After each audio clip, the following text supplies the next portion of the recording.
نازولو ستړی مشه. په نن خبرونه کې به زه د نوغي د اصل نسل په حواله د کم قام چې خبره کوم نو هغه جدون دي یا غدون. جدون او غدون د یو قام دوا بیل توري دي چې مستمد دي. غدون بنیادی طور د ثوابه په ځله کې په امازو غدون کې میشت دي او دغه د دې پلارګنې دا دغه د دې د پلارګنې هغه غده دا دغه د اغي مرکز دی. دلته چې کوم غدون موږ سره اوسېږي نو د اغي نیکګانا په دوا مشرانو تقسیم ده، منصور او سالار.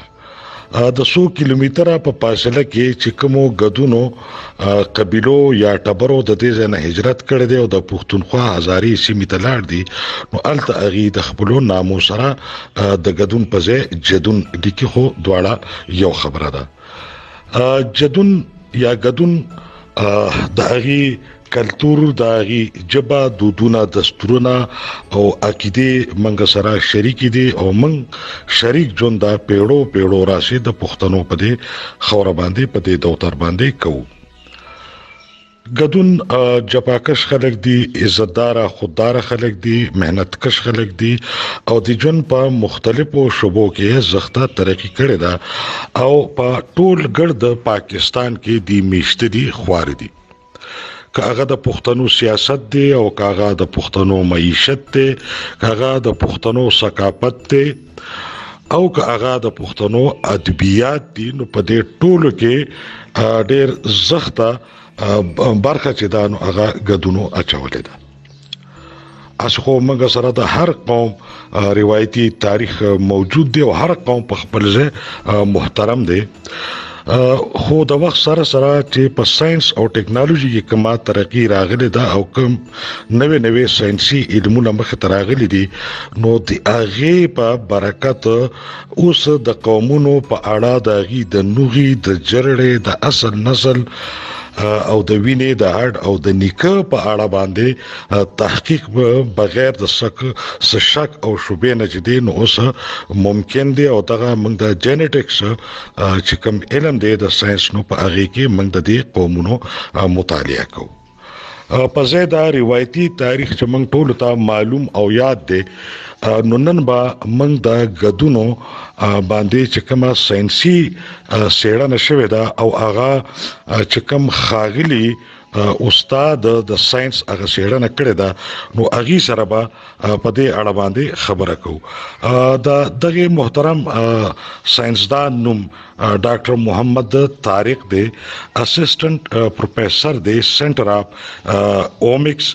اسلامیہ کالج یونیورسيټي دی په جینټکس کې پی ایچ ډی کړی دا ډاکټریټ یا کړی دی او د دې مهارت یا د دې خصوصي سپیشلایزیشن چې دی نو هغه په مالیکولر انثروپولوژي کې دی. چونکه ډاکټر طارق صاحب په غدونو باندې پی ایچ डी کړی دا او د دې ساينسي سیړنه کړی دا د دې د ډي ان اے سیمپلینګز کړی دی او بیا د هغه انالیسس کړی دی او هغه یوازې دی دلته نه دی کړی د امریکای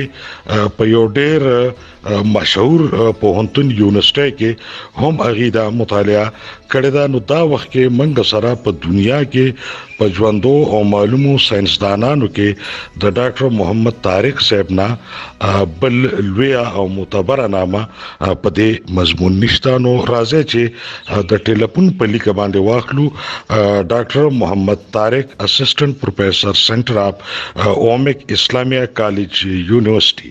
او اغي سره خبرو. السلام علیکم. السلام علیکم ډاکټر صاحب، صحت طبيعت مزاج خیریت دی جناب؟ بالکل ٹھیک جی، شکریہ.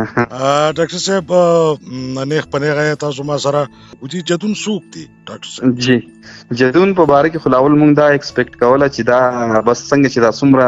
نور پاکستانی کسان دي، نور پاکستانی خلک دي، دغه شانتي بل دي هم د ډي ان اے چې هغه به د دیو سره به یا نږدې وي. جی او اوس چې مونږ ریسرچ کړی دی نو هغه کې د دې د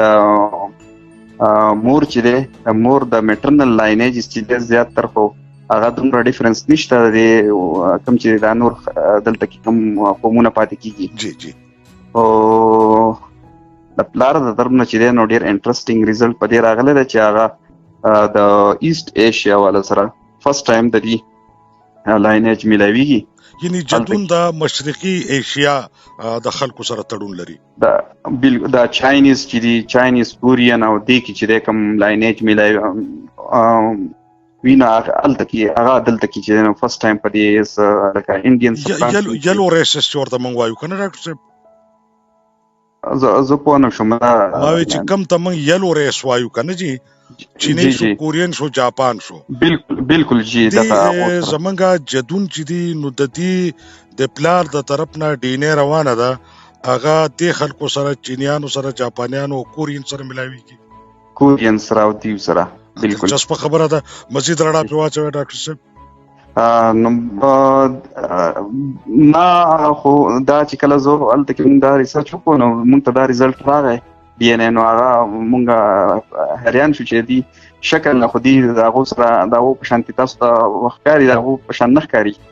خو دغه نو بیا ما وروسته لږ سوچ وکړو په هغې باندې نو لږ ډېر پې نو ټیپیکلي هم دا کېږي خو د وخت سره ډېر وخت شوی دی نو هغه هغې د وجې نه چې دی ورو هغه دغه ختم شوی دی لکه هغه مشابهت ختم شوی دی. مشابهت هغه دغه چې دی هغه پوره لکه د شی خو نور هغه ډي ان اے چې دی انډرلاین دغه چې دی نه جینیټیک هغه د دې هغه هم دی چې کوم د دې مخکې او هغه پاسبل په دې دی چې دا چاینا نه چې دی نو هغه خلک مخکې راغلي دي دې ایریا ته خاص کر صوابۍ ایریا ته او نو هغه چرته خپل کم نسل چې دی نو هغه هم دلته کې چې دی نه پاتې کړی دی ځکه چې او د بعضې نه چې دی نو فیمیل هم داسې ده چې هغه د خپل فیمیل هم د هغه ځای نه چرته رادخ کړي نو زیاتر د ایسټ ایشیا فیمیل لاینیج پکې هم د هغې نور په نسبت زیات دی.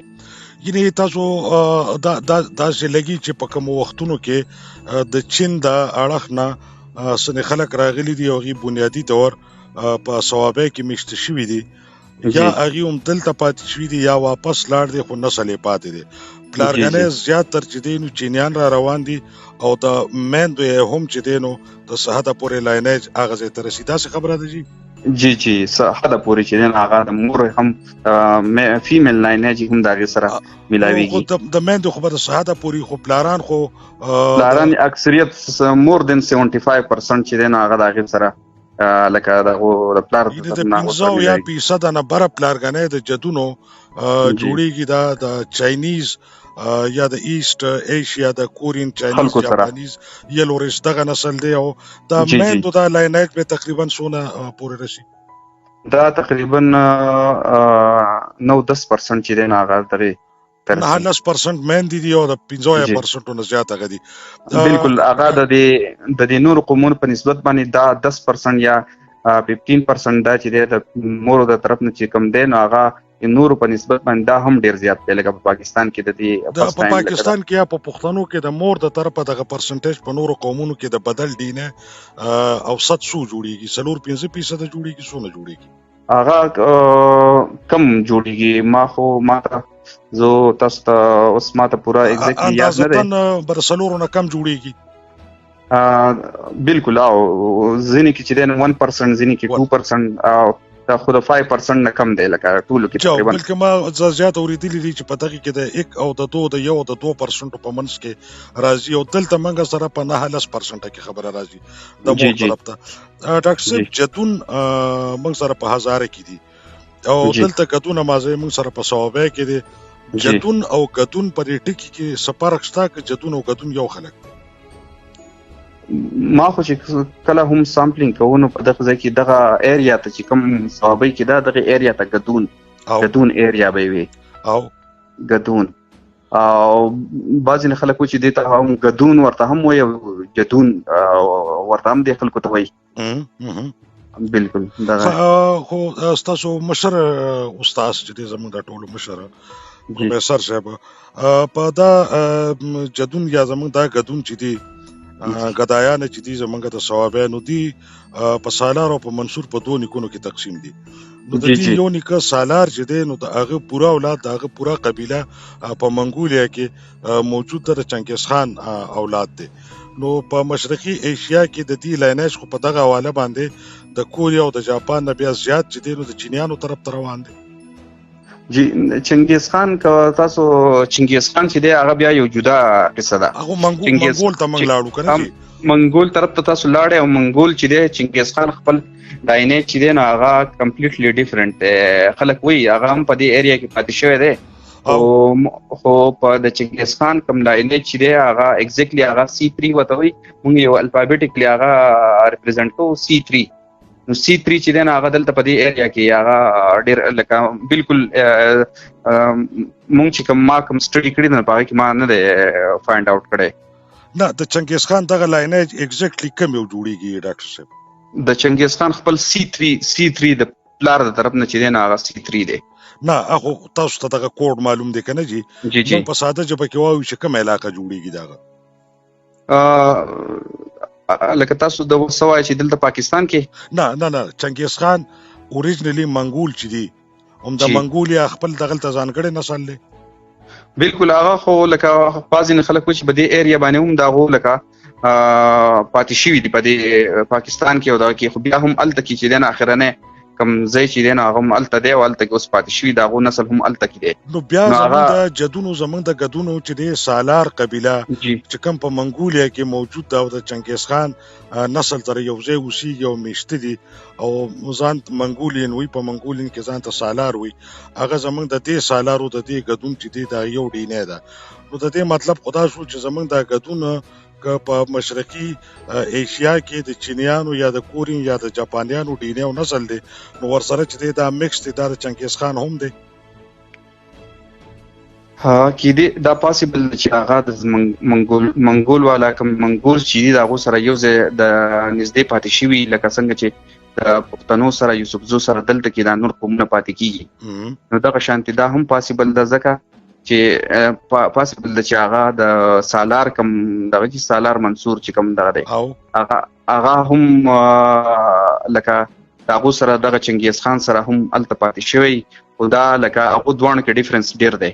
ډیفرنس پکې شته. سالار او منصور کې ډیفرنس ډېر دی. سالار یعنی هغه چې دی دا منصور چې دی نو دا دغه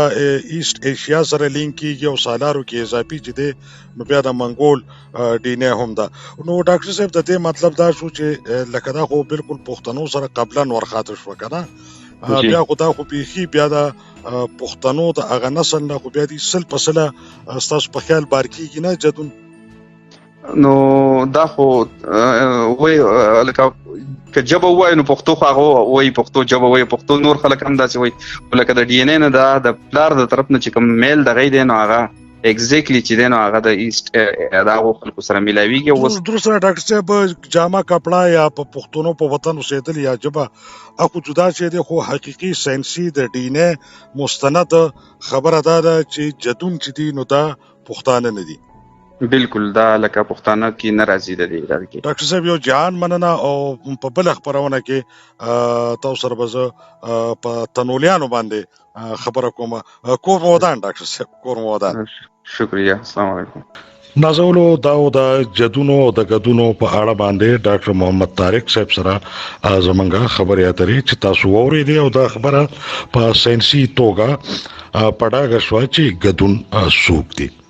قدرمندو زه همیشه دا خبره کوم چې زمونږ افغانیت او زمونږ پښتونولي سره شریکه ده. د الله پاک دا راکړې ځمکه چې کومه د پښتنو میراث دی په دې باندې موږ سره زمونږ بلا ډېر قامونه رورولې او ټبرې اوسېږي او زمونږ دا مشترک اوسېدل چې دي نو دا د پیړو راز دي. موږ په یو بل کې سره دومره نږدې شوي یو او هغه ګلی شو چې نن دا بیلتون په موږ کې بیخي مشکل دی چې څوک په نوغې باندې پښتون دی او څوک پښتون نه دی. خو زمونږ په خاوره باندې چې کم خلک ژوند کوي او هغې موږ سره کلتور دود دستور عقیدې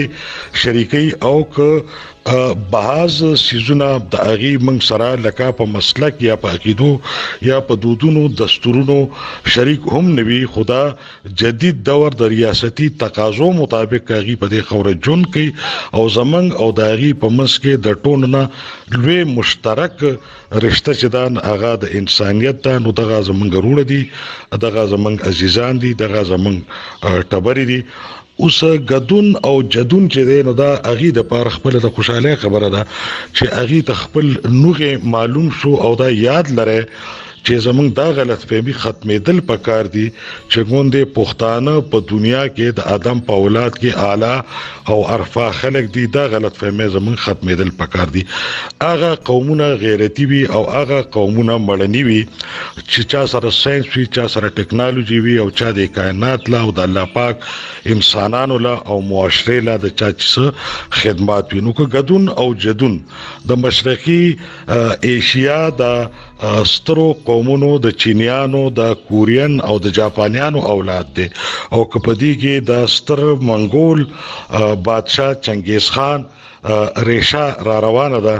نو دا نه د افسوس خبره ده دا نه د شرم خبره ده بلکې دا د خوشاله خبره ده چې یو دومره عظیم قوم د قومونو نماینده ټبر چې دی هغه زمونږ د پښتنو پر ورونه کې دي او منګه په سفارتي توګه په خارجه تعلقاتو په توګه باندې پښتنو لا دی وطن لا افغانستان لا پاکستان لا ډېر غټي اغشتي شو په کار دا چې منګه ویاړ وکړو چې زمونږ دارو چې دی نو دا موږ سره د معمولی قومونو نه دي او زمونږ دی ورو عزیزانو ته هم یو ویاړ پکار دی موږ چې پرون کوم ورولي وا زمونږ ورولي نن هم هغه دا په موږ کې هیڅ فرق نشته موږ یو شانتي خلک یو او غدون چې دی نو د کې هیڅ شک نشته چې په ما ذاتی تور ګران دي ځکه چې په کې ډېر زخت ملګرتیاګانې او دوستۍ لرم او اوس نه د کلونو نه خو بیا هم غدون او جدون کپه دې تاریخي شاک هیستوریکل شاک څنګه من کلچرل شاک دی نو دې یو تاریخي صدمه وایم نو کپه دې تاریخي صدمه باندې یقینا چې د اغي د ژوند د اغي د قاعده د اغي د دستورونو د دودونو د ادبیاتو د اغي د ویني یو پورا بنیاد چې دی نو هغه وجړه کېده نو دا د اغي د پاره یو تاریخي صدمه ضرور ده خو کچېری په دې تحقیق باندې زمون غدون جدون چې دی زمونږ دغه عزیزانه نور معلومات ترلاسه کول غواړي نو هغه ډېر ډاډه د اسلامي کالج یونیورسيټي وایس چانسلر صاحب سره او د متعلقه اومکس ډپارټمنټ ډایریکټر صاحب سره هغه تماس نیول شو هغه د هغه اهل قلم د هغه شاعران ادیبان د هغه پلاسپران په دې خبره باندې ځان په مکمل توګه باندې پوهول شي د هغه نه پس تک هغه اطمینان لري او هغه ته ګونددا تحقیق چي دي نو پدې د هغه سندیو کوي نو هغه په ډېر کم خرج کې او په ډېر حسانه باندې دا خبره کولی شي چې د دنیا کم ریسرچ سنټر د هغه خوخوین هغه یا دغه مطالعه چې دا د هغه نه په هغه موږ څنګه د ډاکټر په جوب کې وایو سیکنډ اپینین نظر ثانی یو دوه مرای غستلی شي او یا هغه د خپل خوخه مطابق چې دی منتخب دی نه چې دی نو هغه ټیسټ کولی شي قدرمندو زماره پر یو د خوشاله خبره ده چې ما د یو خدمت او یو تاریخي خبره مې مخه دراوسته خو بل خو ماته د دې خبرې هم یو تکلیف ضرور دی چې زما په دې روړو عزیزانو به دا حقیقت چې دی نو ډېر تاریخ او ستغي د کم یو نامعلوم ملګری شعر دی شاعر خو نوم رانیر دی راته پته نشته چې د چا دی خو شعر راته رايات شو چې رښتیا تراخوي او تخوږي آشنا رښتیا تراخوي او ته خوږی آشنا د خوږو مخ کې څوک تراخه نه وایي غدونو آشنایان زمایه آشنایان د ساينس نه ساينس به مخه او به خاطره مضمون دی ما سره نور خبرې نشته او د روایتي اجازه په ځای چې به ما ستاسو نه اخیسته نو ډېر په واجبہ جذبات او احساسات سره د اجازه غواړم